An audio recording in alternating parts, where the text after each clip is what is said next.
blame that we've heard in the week and days since Kirk was assassinated, if that is something you're looking for from President Trump himself when he speaks, a more unifying message that doesn't seek to cast blame. Well, it's the blame. We already know where that goes. Charlie Kirk was under attack to be silenced because he believed in his true Christian values. He believed in traditional values, as I said, and he believed in this country and the greatness of what it was built on. And so we know where that is at. The difference is how do we react to it? How do we change that and move forward to carry on the message, to carry on the movement that he started?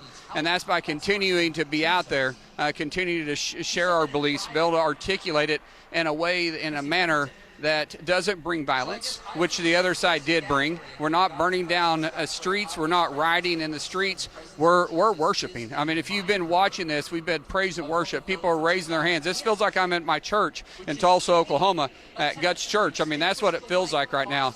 And this is just the beginning. I believe what happened here when this evil individual tried to eliminate Charlie Kirk's voice, he started a revival that's going to change the generation we're currently seeing and generations to come, and because they truly made a martyr out of him. So this isn't about blame. This is about moving forward with what Charlie started.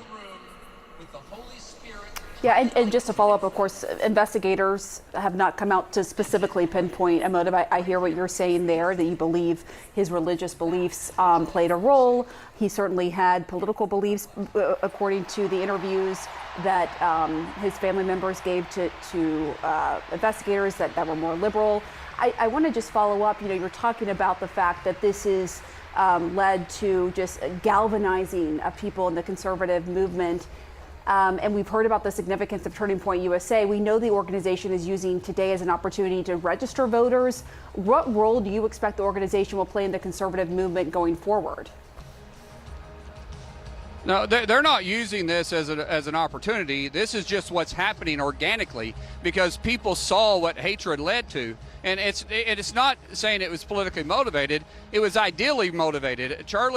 Charlie's belief or his Christian values was clearly under attack here. There's no question by what was written. His political views were clearly under attack because we saw what was written on the bullets. So I'm not trying to point fingers here. I'm just saying we know what happened. What's happening on right now is organically, because of someone trying to silence Charlie Kirk's voice, organically you're seeing the world take a different view. On September 10th, there was only 9,000 Turning Point USA chapters on college campuses and 1,100 chapters in high schools. Today, as we stand here, over 62,000 people have requested new Turning Point USA chapters. There's a movement going on, and what's happening here is people organically are wanting to register voice to vote because they won't want their voices silenced. People are changing their voting registration that said, I thought I was with one party, but I have been led down the wrong direction. I don't stand for this. I don't stand for the hatred. I don't stand for this speech that took place after him. And I'm not blaming anybody. I'm saying, but after his death, there were some really harsh comments that were made, and people are saying that doesn't represent me.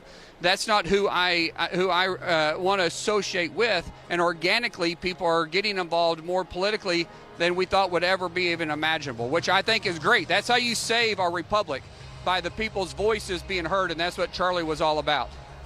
Certainly, it was what he was all about, and that's why he would go onto college campuses and speak and talk to people who had different views from him. He knew also that there were threats there, and he did it anyway. So, Senator Mark Wayne Mullin, thank you very much for coming on the show. We appreciate your time. Thank you for having me on.